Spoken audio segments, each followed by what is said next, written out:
বন্ধুরা, যদি আপনারা বাংলা শস্য বীমা কিংবা বিএসবি প্রকল্পে আবেদন করেছেন দুয়ারে সরকারে, তাহলে বন্ধুরা আপনাদের ব্যাংক অ্যাকাউন্টে টাকা দিতে শুরু করেছে মুখ্যমন্ত্রী মমতা বন্দ্যোপাধ্যায়। এই নিয়ে ঘোষণা করে দিয়েছেন। এবার আপনারা আপনাদের ব্যাংক অ্যাকাউন্টে টাকা পেয়ে যাবেন বাংলা শস্য বীমা কিংবা বিএসবির টাকা। তো কারা এই প্রকল্পের টাকা পাবেন, কবে থেকে আপনারা আপনাদের ব্যাংক অ্যাকাউন্টে টাকা পাবেন, সমস্ত কিছুই আপনারা এক এক করে জানতে পারবেন এই প্রতিবেদনের মাধ্যমে। তো ভিডিওটা প্রথম থেকে শেষ পর্যন্ত দেখলেই সমস্ত কিছুই আপনারা বুঝতে পারবেন। তো চলুন বন্ধুরা, ভিডিওটাকে শুরু করা যাক।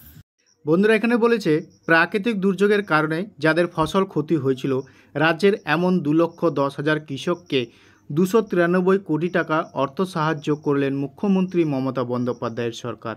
বুধবার এক্স হ্যান্ডেলে বার্তায় মুখ্যমন্ত্রী জানিয়েছেন, বাংলার শস্য বীমা প্রকল্পের ক্ষতিগ্রস্ত চাষিদের ব্যাংক অ্যাকাউন্টে সরাসরি ওই টাকা পাঠানো হয়েছে।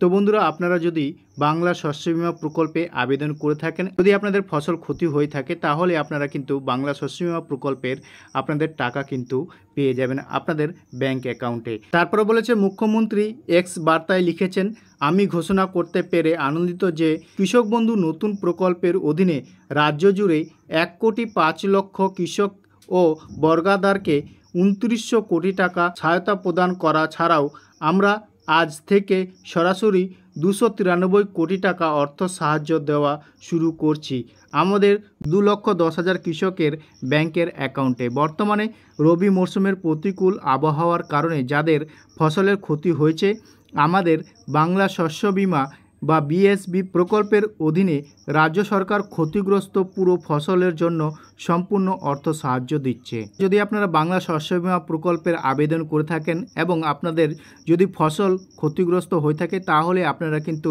বাংলা শস্য বীমা প্রকল্প কিংবা বিএসবির টাকা আপনারা কিন্তু পেয়ে যাবেন। আর এরপরেই মুখ্যমন্ত্রীর মন্তব্য, 2019 সালে চালু হওয়ার পর থেকেই ক্ষতিগ্রস্ত 1 কোটি কৃষকের ব্যাংক অ্যাকাউন্টে 3133 কোটি টাকা পৌঁছেছে। জয় বাংলা। প্রসঙ্গত, গত ডিসেম্বরের অতিবৃষ্টি বা বন্যা সহ প্রাকৃতিক দুর্যোগের ক্ষতিগ্রস্ত কৃষকদের বাংলা শস্য বীমা প্রকল্পের ক্ষতিপূরণের কথা ঘোষণা করেন মুখ্যমন্ত্রী। তাদের দুয়ারে সরকারের শিবির দরখাস্ত করার বার্তা দিয়েছিলেন। সেই আবেদনের বিবেচনা করেই শুরু হয়েছে অর্থ সাহায্য দেওয়ার কাজ। তো বন্ধুরা, ডিসেম্বর মাসে অতিবৃষ্টি বা বন্যার প্রাকৃতিক দুর্যোগের কারণেই ক্ষতিগ্রস্তদের কৃষকদের বাংলা শস্য বীমা প্রকল্পের কিন্তু ফসল ক্ষতিপূরণের কথা ঘোষণা করেছেন মুখ্যমন্ত্রী মমতা বন্দ্যোপাধ্যায়। তিনি সেই প্রকল্পের টাকা অর্থাৎ বাংলা শস্য বীমা প্রকল্পের টাকা কিন্তু আপনাদের ব্যাংক অ্যাকাউন্টে দেওয়ার ঘোষণা করে দিয়েছেন। তো আপনারা আপনাদের ব্যাংক অ্যাকাউন্ট চেক করে নেবেন আপনাদের বাংলা শস্য বীমা প্রকল্পের টাকা ঢুকছে কিনা। তো আশা করি বন্ধুরা ভিডিওটা বুঝতে পেরেছেন। ভিডিওটা কেমন লেগেছে কমেন্ট সেকশনে অবশ্যই কমেন্ট করে জানাবেন। আর এই ধরনের ভিডিওর আপডেট পেতে আমাদের চ্যানেলটিকে সাবস্ক্রাইব করে রাখবেন।